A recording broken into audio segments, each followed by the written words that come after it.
ഈശോ മിശിഹായ്ക്ക് സ്തുതിയായിരിക്കട്ടെ. ഞാൻ മാണിപ്പറമ്പിലച്ചൻ. സീറോ മലബാർ വേദ പഞ്ചാംഗം, സ്ലീഹക്കാലം 3-ാം ഞായർ. എല്ലാ വായനകളും അയക്കപ്പെടുന്നതിനെക്കുറിച്ചാണ്. പുറപ്പാടിൻ്റെ പുസ്തകം 23-ാം അധ്യായം, നിനക്ക് മുമ്പേ എൻ്റെ ദൂതനെ അയക്കലാണ്. യോനായുടെ പുസ്തകം 4-ാമത്തെ അധ്യായം, നിനവേലേക്ക് പ്രവാചകൻ അയക്കപ്പെടുകയാണ്. അവിടെ ശുശ്രൂഷ ചെയ്യുകയാണ് യോന. പിന്നെ ലൂക്കാസിൻ്റെ സുവിശേഷം 9-ാമത്തെ അധ്യായം 1 മുതൽ 6 വരെ വാക്യങ്ങൾ. ഈശോ 12 സ്ലീഹന്മാരെ ഈ 2 പേരായിട്ട് അയക്കുകയാണ്.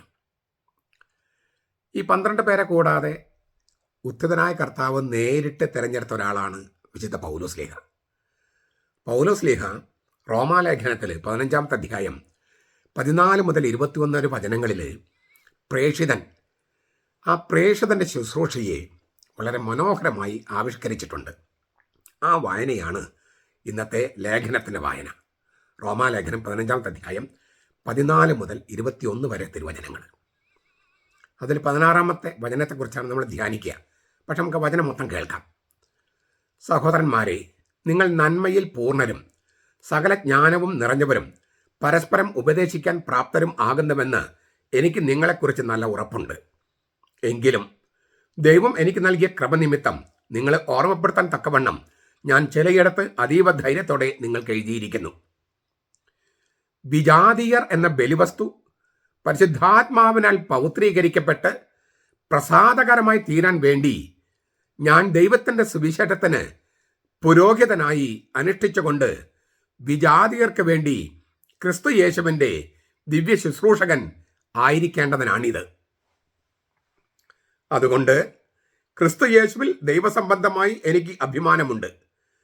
വിജാതിയരുടെ അനുസരണം നേടിയെടുക്കേണ്ടതിന് വചനത്താലും പ്രവൃത്തിയാലും അടയാളങ്ങളുടെയും അത്ഭുതങ്ങളുടെയും ബലത്താലും പരിശുദ്ധാത്മാവിന് ശക്തി കൊണ്ടും ഞാൻ മുഖേന ക്രിസ്തു പ്രവർത്തിച്ചതല്ലാതെ മറ്റൊന്നും മിണ്ടുവാൻ ഞാൻ തുനിയുകയില്ല.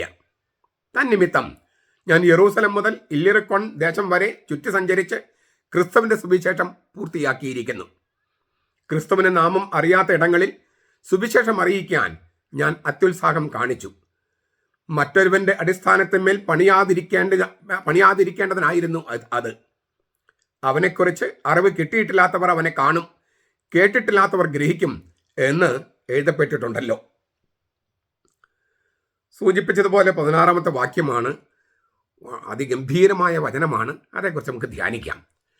വിജാതിയർ എന്ന ബലിവസ്തു പരിശുദ്ധാത്മാവിനാൽ പൗത്രീകരിക്കപ്പെട്ട് പ്രസാദകരമായി തീരാൻ വേണ്ടി ഞാൻ ദൈവത്തിൻ്റെ സുവിശേഷത്തിന് പുരോഹിതനായി അനുഷ്ഠിച്ചുകൊണ്ട് വിജാതിയർക്ക് വേണ്ടി ക്രിസ്തു യേശുവിൻ്റെ ദിവ്യ ശുശ്രൂഷകൻ, ലിറ്റർജിസ്റ്റ് ആയിരിക്കേണ്ടതിനാണിത്. ഇതിലത്തെ വാക്കുകൾ നമുക്കൊന്ന് നോക്കുക. വിജാതിയർ എന്ന ബലിവസ്തു, ഗ്രീക്കില് ഹേ പ്രോസ്ഫെറ ടോൻ എത്തനോൻ എന്നാണ്.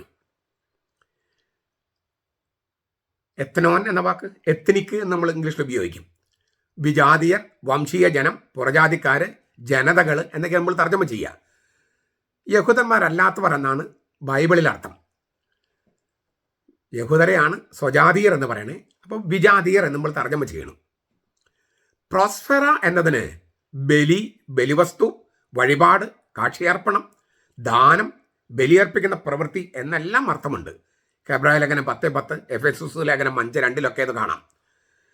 സുവിശേഷം കേട്ട് മാനസാന്തരപ്പെടുകയും ക്രിസ്തുവിനെ രക്ഷകനും കർത്താവുമായി അംഗീകരിക്കുകയും ചെയ്ത വിജാതിയരെ ദൈവത്തിന് സ്വീകാര്യമായ കാണിക്കയായി, വഴിപാടായി, ബലിവസ്തുവായി പൗലോസ് സമർപ്പിക്കുന്നു എന്നാണ് അവൻ്റെ അർത്ഥം. വിജാതിയർ എന്ന ബലിവസ്തു പരിശുദ്ധാത്മാവിനാൽ പവിത്രീകരിക്കപ്പെട്ട് ദൈവത്തിന് പ്രസാദകരമായി തീരാൻ വേണ്ടി. ഈ ദിവ്യ ശുശ്രൂഷ, നമ്മൾ ലിറ്റേർജി എന്ന വാക്കാണ് ദിവ്യ ശുശ്രൂഷ എന്ന് പറയുന്നത്. ലിറ്റേർജി എന്ന പരമമായ ആരാധനയുടെ അന്തിമ ലക്ഷ്യം പാപികളായ മനുഷ്യരെ ദൈവത്തെങ്കിലേക്ക് തിരിച്ചു കൊണ്ടുവരിക എന്നതാണ്. മനുഷ്യരെ ദൈവത്തിന് മുമ്പിൽ ഇങ്ങനെ പൊക്കിപ്പിടിച്ച് അവരെ ദൈവത്തിന് തിരിച്ചു കൊടുക്കുക. അതിനെയാണ് ലിറ്റേർജി എന്ന് പറയുന്നത്. ശരിക്കുള്ള ലിറ്റേർജിയുടെ അർത്ഥം അതാണ്. ഇതാണ് ക്രിസ്തു കുരിശിൽ ചെയ്തത്. മനുഷ്യാവതാരത്തിലൂടെ എല്ലാ മനുഷ്യരുമായും താതാത്മ്യപ്പെട്ട ദൈവപുത്രനായ ക്രിസ്തു മനുഷ്യവംശത്തിന്റെ ഏക മഹാപുരോഹിതൻ എന്ന നിലയിൽ എല്ലാ മനുഷ്യരും തന്നിലേക്ക് ആവാഹിച്ച് കുരിശെന്ന ബലിത്തറയിലേക്ക് കയറുകയാണ്. എന്നിട്ട് ആ കുരിശെന്ന ബലിത്തറയിൽ വെച്ച് സകല മനുഷ്യരെയും ദൈവപിതാവിന് വഴിപാടായി സമർപ്പിച്ചു. അപ്പോൾ ദൈവം മനുഷ്യരുമായി ഒന്നായി. അതുകൊണ്ടാണ് പുത്രൻ തമ്പുരാന്റെ അവസാന വാക്ക് യോഹന്നാൻ സുവിശേഷ പ്രകാരം എല്ലാം ബന്ധപ്പെട്ട് കഴിഞ്ഞിരിക്കുന്നു. യോഹന്നാൻ 19:30. നമ്മൾ ഇതേക്കുറിച്ച് കഴിഞ്ഞ ദിവസം ഒന്ന് വളരെ വിശദമായി ധ്യാനിച്ചതാണ്. ഇറ്റ്സ് കോൺസുമേറ്റഡ്. എല്ലാം ബന്ധപ്പെട്ട് കഴിഞ്ഞു. ഈ ബന്ധപ്പെടൽ കൗദാശികമായി സംഭവിക്കുന്നത് ക്രിസ്തുവിന്റെ മരണത്തിന്റെ പ്രഖ്യാപനമായ കുർബാനയിലാണ്. 1 കൊരിന്തോസ് 11:26. സുവിശേഷം സ്വീകരിച്ച വിജാതിയരെ, മറ്റ് മതസ്ഥരെ ദൈവത്തിന് വഴിപാടായി കൊടുക്കുമ്പോൾ ക്രിസ്തുവിന്റെ ആ പ്രവൃത്തിയോട് ചേരുകയാണ് പട്ടാഭിഷേകം ചെയ്യപ്പെട്ട് പുരോഹിതനായി മാറിയ പൗലോസ്. ഇതാണ് പറയുന്നത്, വിജാതിയർ എന്ന ബലിവസ്തു പരിശുദ്ധാത്മാവിനാൽ പൗത്രീകരിക്കപ്പെട്ട് പ്രസാദകരമായി തീരാൻ വേണ്ടി ദൈവത്തിന്റെ സുവിശേഷത്തിന് പുരോഹിതനായി അനുഷ്ഠിച്ചുകൊണ്ട് ഞാൻ പുരോഹിതനായിട്ട് അനുഷ്ഠിക്കുന്നുവെന്നാണ് പൗലോസ് പറയണേ. അറക്കപ്പെട്ട മൃഗങ്ങളെയല്ല, മാനസാന്തരപ്പെട്ട മനുഷ്യരെയാണ് പൗലോസ് ദൈവത്തിന് ബലിയായി കാഴ്ചയർപ്പിക്കുന്നത്. ഞാൻ ആ വാചകം ഒന്ന് ആവർത്തിക്കാൻ ആഗ്രഹിക്കുക. അറക്കപ്പെട്ട മൃഗങ്ങളെയല്ല, മാനസാന്തരപ്പെട്ട മനുഷ്യരെയാണ് പൗലോസ് ദൈവത്തിന് വഴിപാടായി കാഴ്ചയർപ്പിക്കുന്നത്. കാരണം പൗലോസ് പുരോഹിതനാണ്. ദൈവത്തിന്റെ സുവിശേഷത്തിന് പുരോഹിതനായി ഞാൻ അനുഷ്ഠിക്കുന്നു എന്നാണ് പൗലോസ് പറഞ്ഞത്.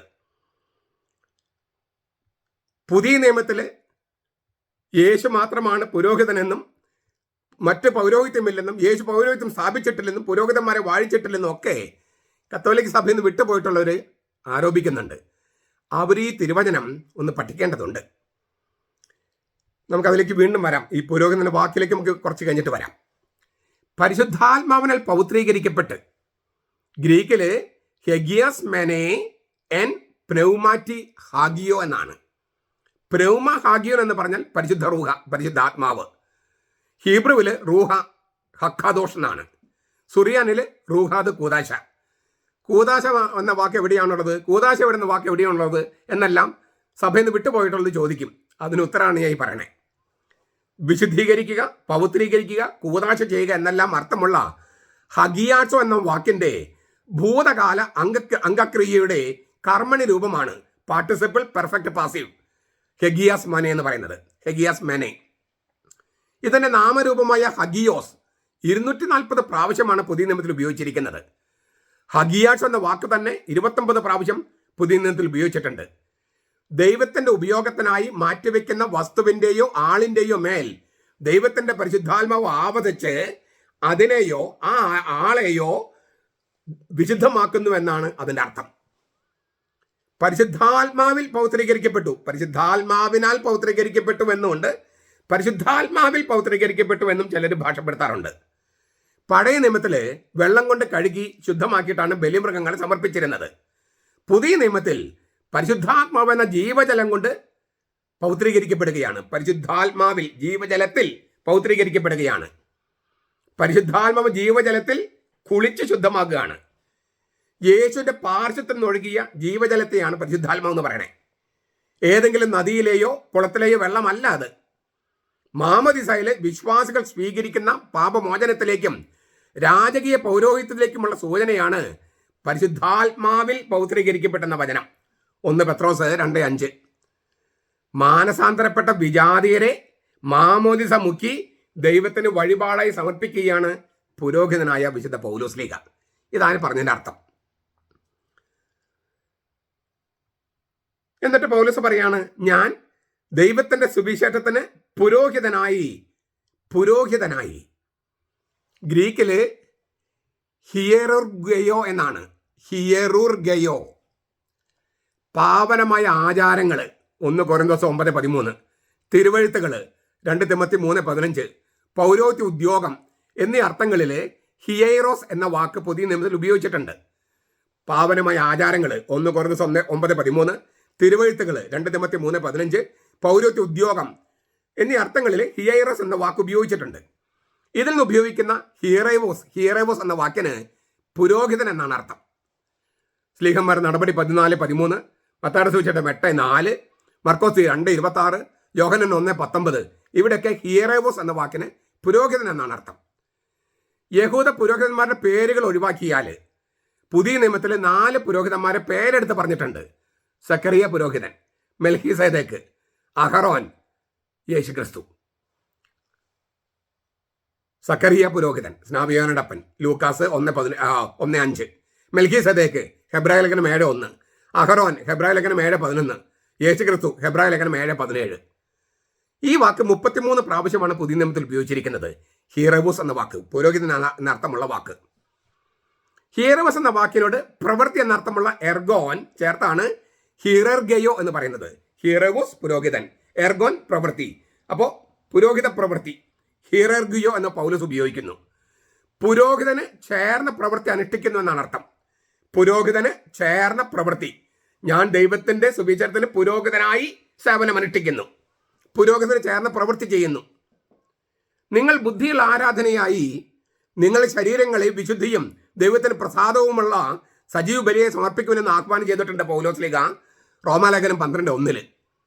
ആ ആശയം ഇപ്പോൾ കുറേ കൂടി വ്യക്തമായിട്ടും വിപുലമായിട്ടും അവതരിപ്പിക്കുകയാണ്. തൻ്റെ ശ്ലൈഹിക ദൗത്യത്തെ പൗരോഹിത്യ സത്തയുടെ ഭാഷാ സങ്കേതങ്ങളിൽ പുനരാഖ്യാനം ചെയ്തുകൊണ്ട് പൗലോസ് പറഞ്ഞതാണ്, നമ്മൾ എഴുതിയതാണ്. പൗലോസ് എഴുതി നമ്മൾ കേട്ടത്, വിജാതിരം ദൈവ ബലിവസ്തു പരിശുദ്ധാത്മാവിനാൽ പവിത്രീകരിക്കപ്പെട്ട് പ്രസാരകരമായി തീരാൻ വേണ്ടി ഞാൻ ദൈവത്തിൻ്റെ സുവിശേഷത്തിന് പുരോഹിതനായി അനുഷ്ഠിച്ചുകൊണ്ട് വിജാതിയർക്ക് വേണ്ടി ക്രിസ്തു യേശുവിൻ്റെ ദിവ്യ ശുശ്രൂഷകൻ ആയിരിക്കുന്നു. ഇങ്ങനെ പൗരോഹിത്യത്തെയും ബലിയെയും ബന്ധിപ്പിച്ച് സംസാരിക്കുന്നത് ഒരു ലാക്ഷണിക കഥയാണ്, അലിഗറി, ദൃഷ്ടാന്ത കഥയാണ്, പ്രതീകാത്മകമാണ് എന്നെല്ലാം ചില പ്രൊട്ടസ്റ്റന്റുകാരും പെന്തക്കോസ്തക്കാരും ദൈവസഭക്കാരും യഹോവ സാക്ഷികളൊക്കെ വ്യാഖ്യാനിക്കുന്നു. പൗരോഹിത്യം, ബലി എന്നീ പദങ്ങൾ പ്രതീകാത്മകമാണ്, തീർത്തും ആത്മീയമാണ്, യഥാർത്ഥ ആരാധന ബന്ധപ്പെട്ടതല്ല എന്നാണ് അവരുടെ വാദം. പ്രൊട്ടസ്റ്റന്റുകാരുടെയും പെന്തക്കോസ്തക്കാരുടെയും യഹോവ സാക്ഷികളുടെയും ദൈവസഭക്കാരുടെയും ഒക്കെ. എന്നാൽ പൗലോസും കത്തോലിക്ക സഭ മുഴുവനും ക്രിസ്തുധർമ്മം മുഴുവനും മനസ്സിലാക്കിയത് മറിച്ചാണ്. അവർക്ക് ഭൗതിക ബലികളാണ്, അതായത് മൃഗബലികളാണ് പ്രതീകാത്മക ബലികൾ, ആരാധന. അല്ലാതെ ഈ ദൈവത്തിൻ്റെ സുവിശേഷത്തിന് ശുശ്രൂഷിക്കുന്നതല്ല പ്രതീകാത്മക ബലി. അവയ്ക്ക് തന്നെ സ്വയമേവ കൊണ്ടുവരാൻ കഴിയാത്ത ഒരു യാഥാർത്ഥ്യത്തിൻ്റെ പ്രതീകാത്മക പ്രകടനം മാത്രമായിരുന്നു മൃഗബലികൾ. മൃഗബലികളെയാണ് ദൃഷ്ടാന്ത കഥയായിട്ടും ലാക്ഷണിക കഥയായിട്ടൊക്കെ ബൈബിളും പൗലോസ് ലീഗായും പത്രോസ് ലീഗ ഒക്കെ കണ്ടത്. എന്നാൽ ഇപ്പോൾ പ്രൊട്ടസ്റ്റന്റുകാരും പെന്തക്കോസ്തക്കാരും ദൈവസഭക്കാരും ഒക്കെ പൗലോസ് ലീഗായുടെ ലിറ്റർജിയെ പ്രതീകാത്മകമാണ്, അലിഗറിയാണ്, യാഥാർത്ഥ്യമല്ല എന്നൊക്കെ പറഞ്ഞ് വ്യാഖ്യാനിക്കുക. എന്തൊരു ഇല്ലേ വൈരുദ്ധ്യമാണ്. പൗലോസ് ലീഗ പ്രതീകാത്മക ബലി എന്ന് കണ്ടത് മൃഗബലികളെയാണ്. അല്ലാതെ പൗലോസ് പറഞ്ഞ ഈ ദൈവത്തിൻ്റെ സുവിശേഷത്തിന് പുരോഹിതനായിരിക്കുന്നത് ഒരു ദൃഷ്ടാന്ത കഥയല്ല. അത് ശരിക്കും അങ്ങനെ തന്നെയാണ്. സത്യമായത് കൊണ്ടുവരാനുള്ള പ്രതീകാത്മകമായ ശ്രമമായിരുന്നു മൃഗബലികൾ. മൃഗങ്ങളെ കൊണ്ടുള്ള ഭൗതിക ബലികളും ആരാധനയും അതുകൊണ്ട് തന്നെ പ്രതീകാത്മകമായിരുന്നു. മൃഗബലികൾ അവയ്ക്ക് സ്വയം നിവർത്തിക്കാൻ കഴിയാത്ത എന്തിനെയോ എത്തിപ്പിടിക്കാനുള്ള ശ്രമം, അതുകൊണ്ടാണത് പ്രതീകാത്മകം, ദൃഷ്ടാന്ത കഥ എന്നൊക്കെ പറയണേ.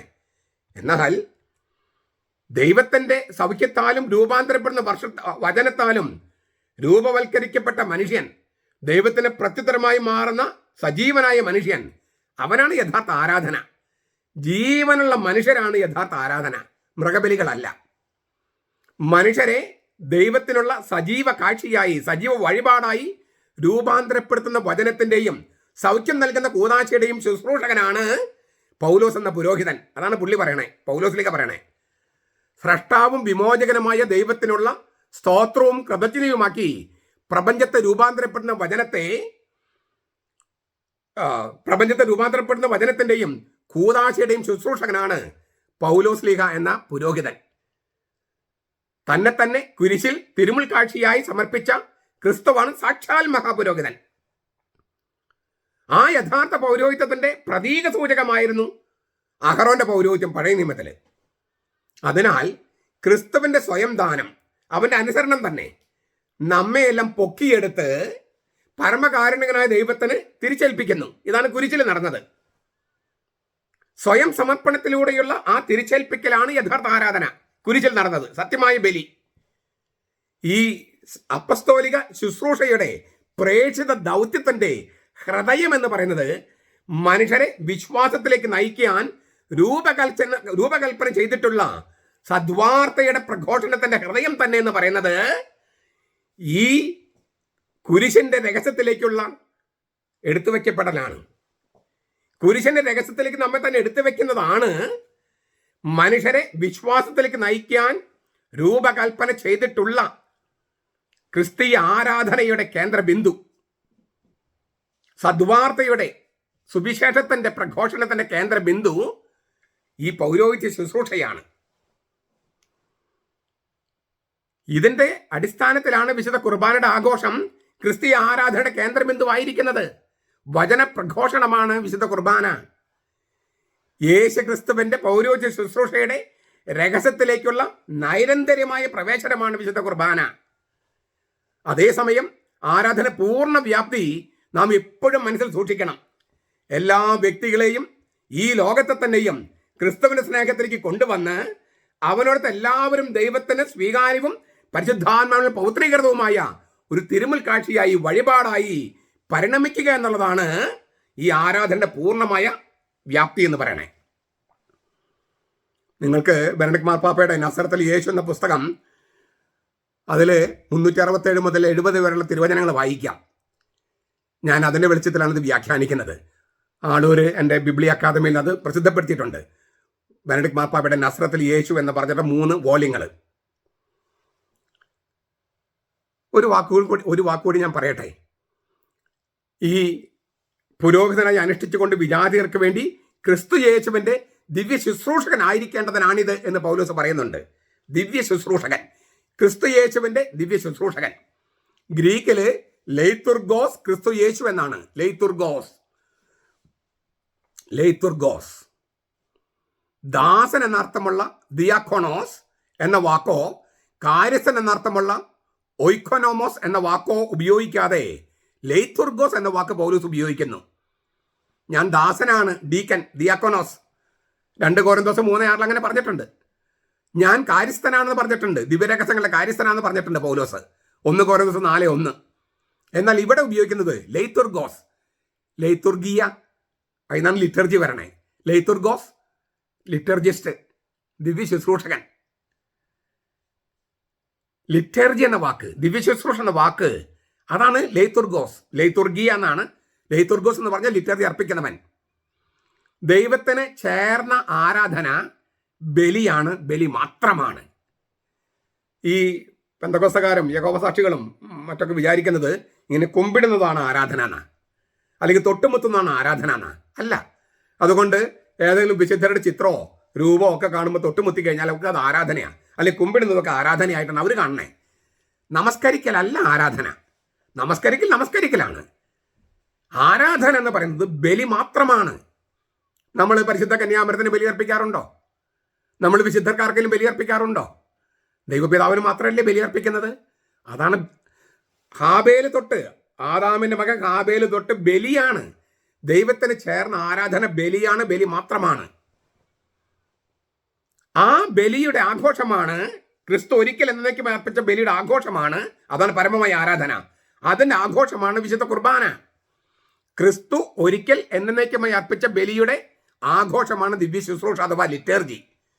അതെ, ദൈവത്തിന് ബലിയർപ്പിക്കുന്നവനാണ് ലെയ്തുർഗോസ്. ഈ വാക്കിന് മറ്റൊരു ധ്വനി കൂടിയുണ്ട്.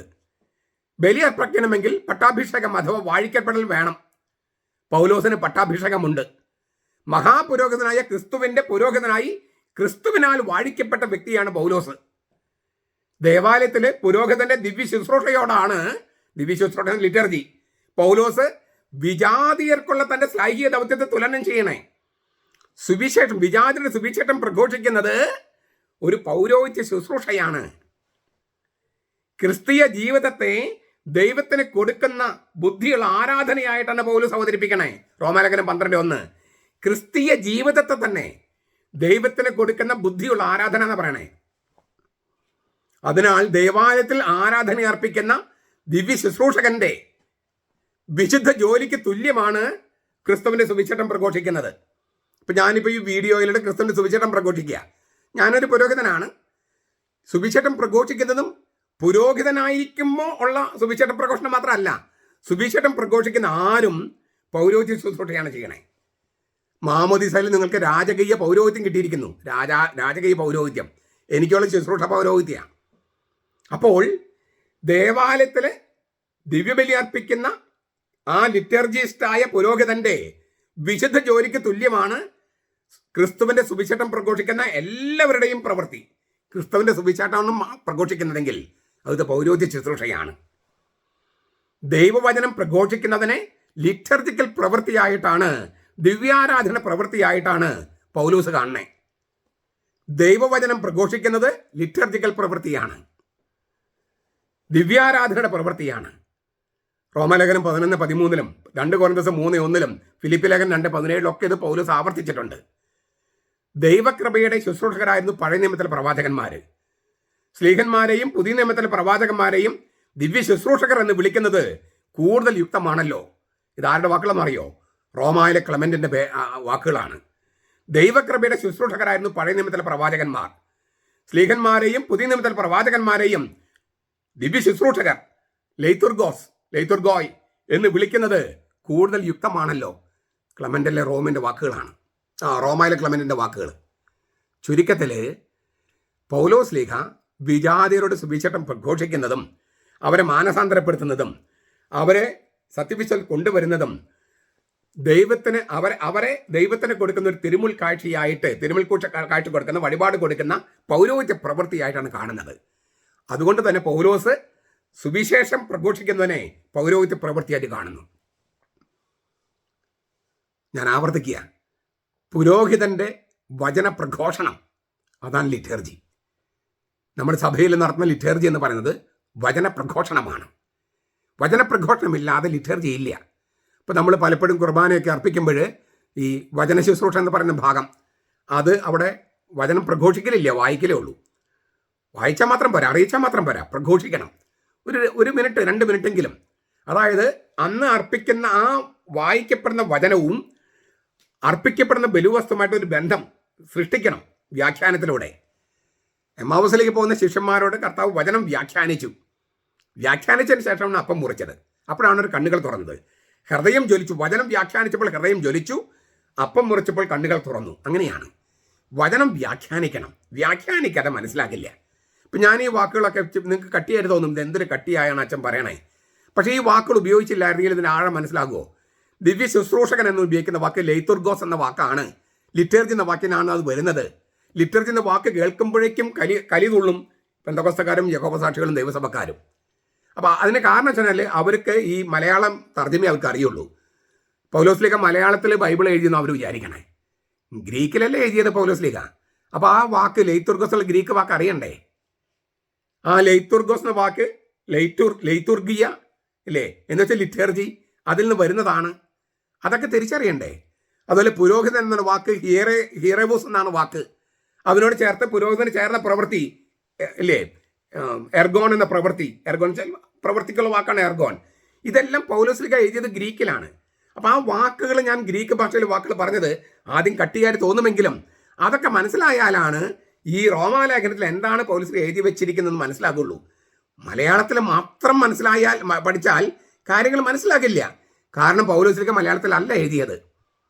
അതിലെ പ്രോസ്ഫെറ എന്ന വാക്ക് ഞാൻ പറഞ്ഞു ഇല്ലേ, വിജാതിർ എന്ന ബലിവസ്തു. പ്രോസെൻസിൽ ചുവടുന്നാണ്, ഫെറ എന്ന് വെച്ചാൽ കാഴ്ച. അപ്പോൾ ദൈവത്തിന് മുമ്പിലേക്ക് വിജാതിയരിങ്ങനെ പൊക്കി പിടിക്കുകയാണ് പൗലോസ്. അതായത് വിജാതിയരുടെ സുവിശേഷം പ്രഘോഷിച്ച് അവർ മാനസാന്തരപ്പെട്ടു. അപ്പോൾ അവരെ പൗലോസ് ലീഗ വിജാതിയരെ ദൈവത്തിന് മുമ്പിലേക്ക് പൊക്കി പിടിക്കുകയാണ്. കുരിശിന്റെ ബലിയിലേക്ക് ചേർക്കുകയാണ് അവരെ. കുരിശിൽ ഒരിക്കൽ എന്നേക്കുമായി യേശുക്രിസ്തു അർപ്പിച്ച ബലിയിലേക്ക് വിജാതിയർ എടുത്തു വെക്കുകയാണ്. അങ്ങനെ എടുത്തു വെക്കാൻ വേണ്ടിയാണ് സുവിശേഷം പ്രഘോഷിക്കണേ.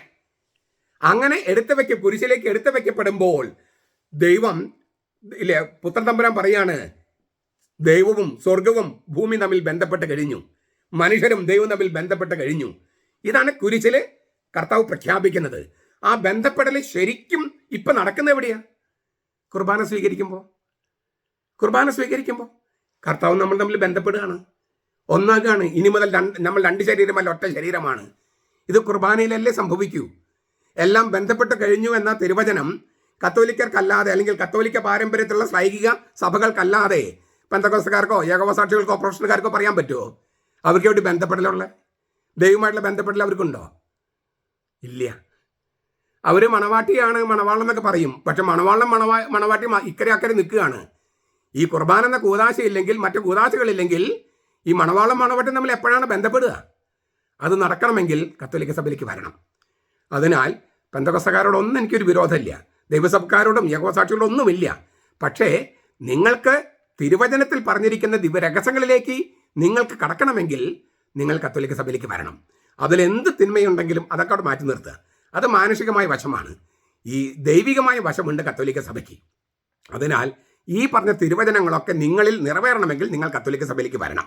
കത്തോലിക്കരാകട്ടെ, നിങ്ങൾ എന്താണ് ഈ കുർബാനയിൽ നിങ്ങൾ നടക്കുന്നത്, എന്താണ് സുവിശേഷ പ്രഘോഷണം, എന്താണ് പൗരോഹിത്യ ബലി, എന്താണ് ഈ തിരുമുൽ കാഴ്ച, എന്താണ് വഴിപാട്, ഈ കാര്യങ്ങളൊക്കെ ഇതൊക്കെ ഞാൻ കുറച്ച് വിശദമായിട്ട് പലയിടത്തും പറഞ്ഞിട്ടുണ്ട്. നിങ്ങൾ 2, 3 പ്രാവശ്യം 4 പ്രാവശ്യം കേട്ടാലാണ് അതിലേക്ക് പോവുക. എനിക്ക് വിശദീകരിക്കാം, പക്ഷെ വിശദീകരിക്കുമ്പോൾ 1.5 മണിക്കൂർ പോകും. അപ്പോൾ ഇത് പിന്നെ റെക്കോർഡറിൽ കിടക്കുകയാണല്ലോ. അപ്പോൾ നിങ്ങൾക്ക് പല പ്രാവശ്യം കേൾക്കാം, അർത്ഥം കിട്ടുമെന്ന് ഞാൻ പ്രതീക്ഷിക്കുന്നു. ഈ ഗ്രീക്ക് വാക്കുകളൊക്കെ ഞാൻ ഡിസ്ക്രിപ്ഷനകത്ത് ഞാൻ കൊടുക്കാം. ചുരുക്കത്തിൽ സുവിശേഷ പ്രഘോഷണം അതൊരു പൗരോഹിത്യ പ്രവൃത്തിയാണ്. ആരൊക്കെ സുവിശേഷം പ്രഘോഷിക്കുന്നുവോ അവർക്ക് കർത്താവിൻ്റെ പൗരോഹിത്യ പ്രവൃത്തി തുടരുകയാണ്. പക്ഷെ അത് മാത്രം പോരാ, അവരെ ഈ സുവിശേഷം കേട്ട് മാനസാന്തരപ്പെട്ട് കഴിഞ്ഞാൽ അവരെ കർത്താവിൻ്റെ ഈ കുർബാനയിലേക്ക് കൊണ്ടുവരണം. അതിലൂടെയാണ് ഈ കർത്താവ് എല്ലാവരെയും ദൈവപിതാവിന് കാഴ്ചയർപ്പിച്ച കുരിശിലെ ബലിയിലേക്ക് നമ്മെ ഇപ്പോൾ എടുത്തു വെക്കുന്നത് വിശുദ്ധ കുർബാനയിലാണ്. ആ കുർബാനയിൽ പങ്കെടുക്കുമ്പോൾ ഇങ്ങനെ നമ്മളെ കർത്താവിലേക്ക് എടുത്തു വെക്കുന്നു, കർത്താവ് നമ്മെ ദൈവപിതാവിന് കൊടുക്കുന്നു. അങ്ങനെ പൊക്കിപ്പിടിക്കുമ്പോൾ പരിശുദ്ധാത്മാവിനെ അയക്കുന്നു.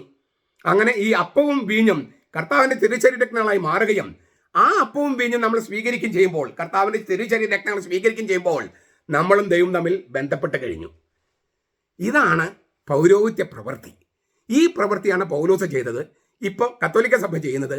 അതുകൊണ്ട് ഈ പൗരോഹിത്യ പ്രവൃത്തിയിലെ ക്ലൈമാക്സിലേക്ക്, അതായത് ക്രിസ്തീയ ആരാധനയുടെ കേന്ദ്രമായിരിക്കുന്ന വിശുദ്ധ കുർബാനയിലേക്ക് എല്ലാവരും എത്തുക. കുർബാനയിൽ സംഭവിക്കുന്നത് ദൈവം, നമ്മൾ അയോഗ്യരെങ്കിലും ദൈവം നമ്മിലേക്ക് വരുന്നു. നമ്മൾ പള്ളിക്ക് പുറത്തു പോകുമ്പോൾ മറ്റുള്ളവർ അയോഗ്യരെങ്കിലും അവരിലേക്ക് എത്തി നിൽക്കാനും അവരെ സഹായിക്കാനും സ്നേഹിക്കാനും ചെയ്യുക. അപ്പോൾ ഈ കുർബാന പള്ളിക്കകത്തും പള്ളിക്ക് പുറത്തും സംഭവിക്കും. അങ്ങനെ സംഭവിക്കട്ടെ. നമ്മുടെ കർത്താവ് ഈശോ മിശിഹായുടെ കൃപയും പിതാവായ ദൈവത്തിൻ്റെ സ്നേഹവും പരിശുദ്ധാത്മാവിൻ്റെ സഹവാസവും നാം എല്ലാവരോടും കൂടി ഉണ്ടായിരിക്കട്ടെ, ഇപ്പോഴും എപ്പോഴും എന്നേക്കും. ആമേൻ.